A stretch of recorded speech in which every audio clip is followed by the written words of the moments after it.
Bonjour, c'est Eric Cordier.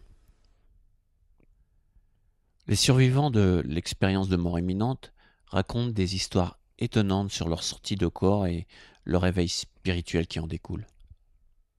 On se demande encore aujourd'hui comment des personnes qui sont considérées comme mortes, l'électroencéphalogramme plat, arrivent à se remémorer une expérience hors du commun.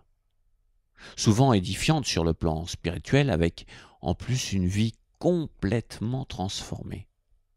Est-ce possible qu'une personne fasse l'expérience du réveil spirituel aux portes de la mort?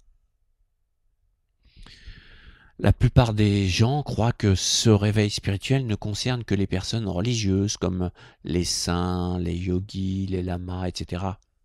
Par conséquent, les gens dits normaux qui font l'expérience du réveil spirituel se retrouvent fascinés ou effrayés, selon le cas.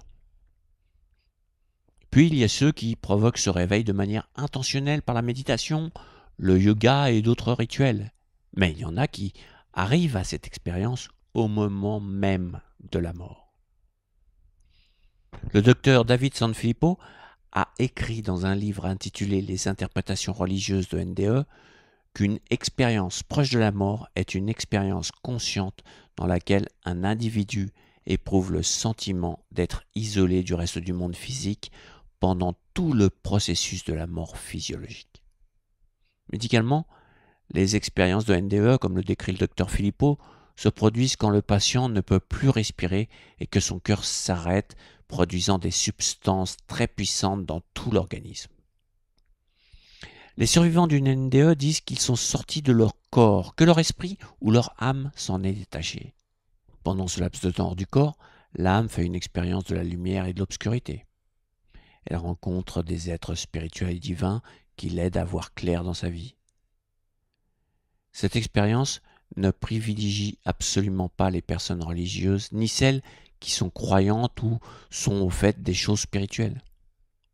Elle concerne absolument tout le monde, peu importe qui, sans tenir compte de qui ils sont. Que se passe-t-il vraiment pendant une expérience de mort imminente ? Le survivant nous assure que tout se passe dans la paix. Son âme rencontre des êtres disparus, comme des membres de la famille défunte, des amis et même des anges. L'esprit s'élève vers la lumière qui est associée à l'être suprême ou à Dieu. Bien souvent, ce moment si exceptionnel marque l'individu au point qu'il ne veut pas retourner dans le monde d'où il vient. Il y a des conséquences psychologiques significatives à ces expériences de mort imminente. Le docteur Atwater constate que les personnes concernées sont profondément changées. Voici entre autres ce qui peut leur arriver. Les survivants de NDE découvrent l'amour inconditionnel. Ils sont soudainement capables d'aimer affectueusement, avec beaucoup de générosité, et cela envers toutes les personnes. Les survivants semblent perdre toute notion du temps, ou disons plutôt qu'ils sont hors du temps, ou mieux encore, totalement absorbés par le temps présent. Certains survivants reviennent à la vie avec leurs sens et leurs perceptions extrasensorielles intensifiées. Les survivants semblent s'intéresser à la réincarnation et acceptent finalement ce concept, indépendamment de leurs croyances habituelles. C'est à cause, bien souvent, de la séparation du corps et de l'esprit qu'ils en viennent à cette déduction. Les survivants changent complètement leur manière de parler, de communiquer et de se comporter. Ces effets surviennent juste après l'expérience de mort imminente. Ils sont des êtres complètement transfigurés, tellement ils ont changé par rapport à qui ils étaient avant de vivre cette expérience. Mais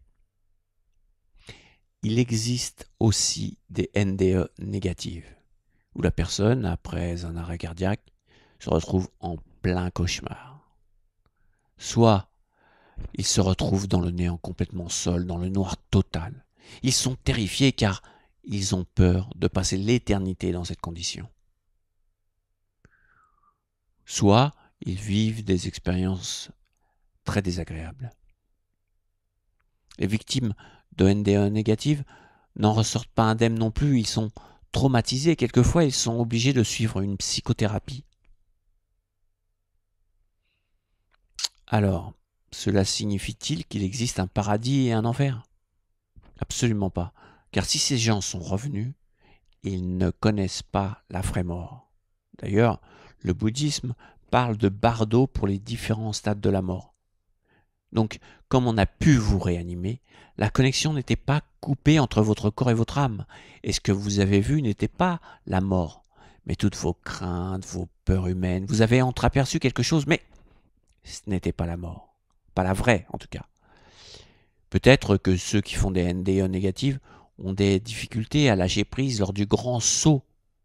Peut-être que vous emportez avec vous cette peur de l'enfer pendant certains stades de l'après-mort. Voici pourquoi vos croyances sur Terre sont hyper importantes.